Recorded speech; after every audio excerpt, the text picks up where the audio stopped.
que anteriormente parecía una pesadilla medieval se ha convertido en algo común en México en la actualidad. Aunque la historia no está completamente documentada, los Lozetas, un grupo de mercenarios con entrenamiento militar, dominaron el mundo del narcotráfico desde principios del siglo XXI hasta su fragmentación en organizaciones más pequeñas. Sin embargo, en 2009 surgió un escuadrón de la muerte con el único propósito de eliminar a estos infames asesinos. Imagina a un cártel tan sádico y brutal que se convierte en la pesadilla de los Lozetas. Exploraremos cómo surgieron, quiénes eran sus miembros, cuáles eran sus métodos sanguinarios y su relación con el cártel Jalisco Nueva Generación. Acompáñanos a revisar algunas de las páginas más sangrientas de la historia criminal mexicana. Advertimos que las cosas se tornarán grotescas. Antes de seguir con el video, les pedimos que se suscriban y que nos ayuden a llegar a los 100,000 suscriptores. Solo les adelanto que habrá una sorpresa. Sin más dilación, sigamos con el video. Los oficiales que llegaron supieron de inmediato que se trataba de una matanza narco. Dentro del vehículo estacionado en un fraccionamiento residencial, encontraron 3 hombres sin vida, completamente bañados en sangre, con signos evidentes de haber sido ejecutados por sicarios del crimen organizado. Estaban esposados, con la cabeza encintada y cubierta con bolsas, mostrando claras señales de tortura antes de su violento final. Junto con los restos de los desconocidos, se encontró también un macabro mensaje que, según las versiones policiales, era simultáneamente una advertencia y una carta de presentación. Somos el nuevo grupo Matazetas y estamos en contra del secuestro y la extorsión. Lucharemos contra ellos en todos los estados por un México más limpio. Así fue como México conoció a los Matazetas, uno de los grupos paramilitares más brutales y peligrosos de la historia moderna, dedicados especialmente a dar muerte a los infames Zetas, hasta ese momento el cártel más temido del país. Los cazadores ahora serían la presa. Pronto comenzaron a circular videos en los que se podía ver a hombres vestidos de negro interrogando a supuestos miembros de los Zetas, exigiendo información y conexiones con la policía y la política. Los hechos desencadenados después de aquel 10 y 8 de junio de 2009 fueron impactantes. Es crucial entender quiénes eran estos criminales y de dónde surge esa terrible fama que persiste hasta hoy. Un aspecto temible de los Zetas es su conexión con el mundo militar, ya que se formaron en las entrañas del ejército mexicano, recibiendo formación en tácticas y uso de armamento en la Escuela de las Américas, trasladada a Fort Bragg, en Carolina del Norte, desde su sede original en Panamá. Su propósito original era capacitar a destacados oficiales de diversos países latinoamericanos para contrarrestar y enfrentar movimientos de izquierda. Sin embargo, con el tiempo, un número creciente de ellos cambió su enfoque desde la lucha contra el narcotráfico hasta la creación de su propia red criminal para competir con otras organizaciones delictivas existentes. La primera tarea de estos mercenarios fue bajo las órdenes de Osiel Cárdenas Guillén, el principal líder del Cártel del Golfo. Los Zetas eran esencialmente el brazo armado con la misión de eliminar a la competencia y amedrentar a los civiles. Lo que realmente destacó a los hombres Zetas fueron los métodos utilizados para dejar una impresión duradera en el enemigo. Aplicaron los conocimientos de tortura y contrainsurgencia adquiridos en el ámbito militar, pero en el ámbito criminal fueron pioneros en la mutilación y la exposición pública de partes corporales como símbolos de guerra, como cabezas colocadas en la parte superior de autos. Los Zetas fueron los precursores de mensajes narco con dedos, órganos y sangre de sicarios rivales caídos. Esa era su marca registrada. No exageramos al afirmar que este grupo de asesinos militarizados fue uno de los principales responsables de elevar la brutalidad por parte de los cárteles mexicanos. Si una organización rival quería equipararse a estos asesinos, debía adoptar métodos similares. El paradigma de la violencia narco había cambiado, y la independencia de los Zetas era solo cuestión de tiempo. El Cártel del Golfo, una organización con varios años de trayectoria, ha experimentado altibajos en cuanto a poder y capacidad operativa. En una de sus épocas de crisis durante marzo de 2010, los Zetas decidieron dejar de ser la tropa de choque y formar su propio clan de narcotraficantes. No les llevó mucho tiempo llamar la atención a nivel mundial. En 2014, el presidente estadounidense Barack Obama los calificó como una amenaza global comparable a grupos terroristas del Medio Oriente y células paramilitares de Colombia. Cuando ocurrió este segundo gran ataque de los Matazetas, la organización de sicarios ya era el principal referente de la violencia narco en México, junto con el cártel de Sinaloa. Los Zetas fueron señalados por algunos de los crímenes más atroces cometidos en medio de la violencia desatada por los operativos antidroga lanzados desde 2006. Las autoridades han imputado a los Zetas, entre otros delitos, el incendio del casino de Monterrey que ocasionó 52 muertos y la masacre en 2010 de 71 inmigrantes de El Salvador, Honduras, Guatemala, Ecuador y Brasil. Con un historial que abarca matanzas masivas, degollamientos y todo tipo de tormentos imaginables, los Zetas forjaron una reputación como el grupo más sanguinario a nivel mundial.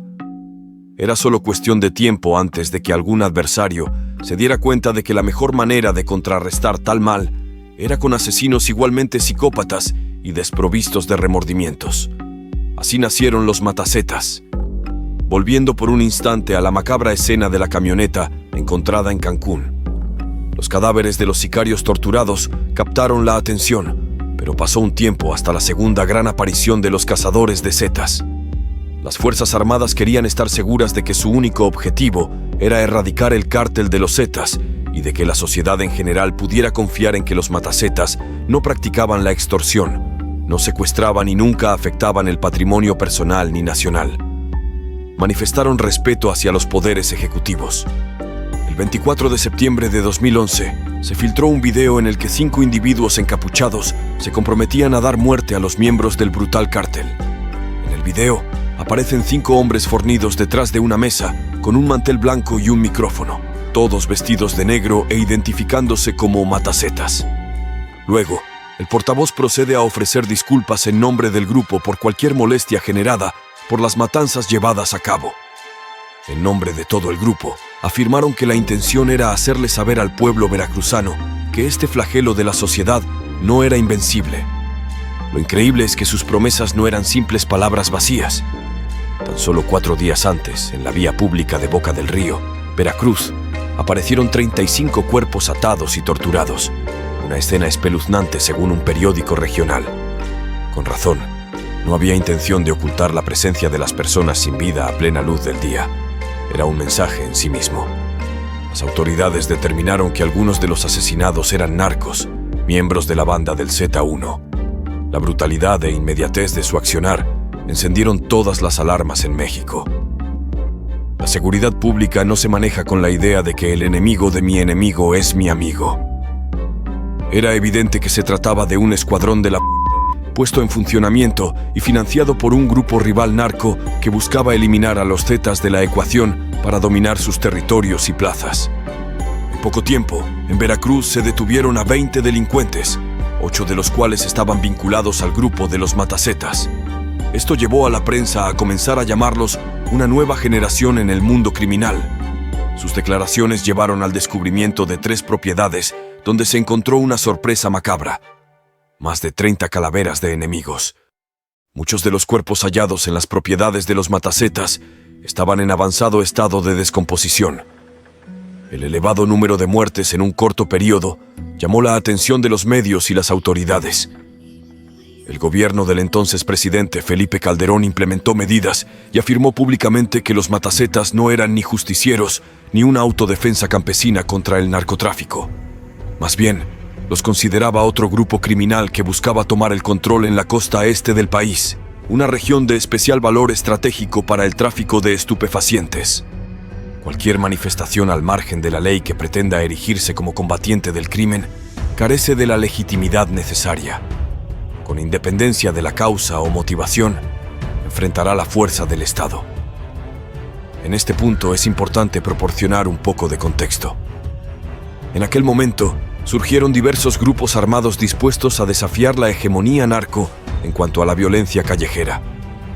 Por un lado estaban las mencionadas autodefensas vecinas, principalmente vecinos de poblados aislados, que tomaron sus armas y se enfrentaron a la amenaza criminal. En otros casos, eran los propios alcaldes los que promovían estos grupos. Mauricio Fernández, el alcalde de San Pedro Garza García, el municipio más rico de México, es un ejemplo destacado. Por otro lado, había grupos más oscuros y siniestros, como los Matazetas. los matacetas tomaron una posición más independiente.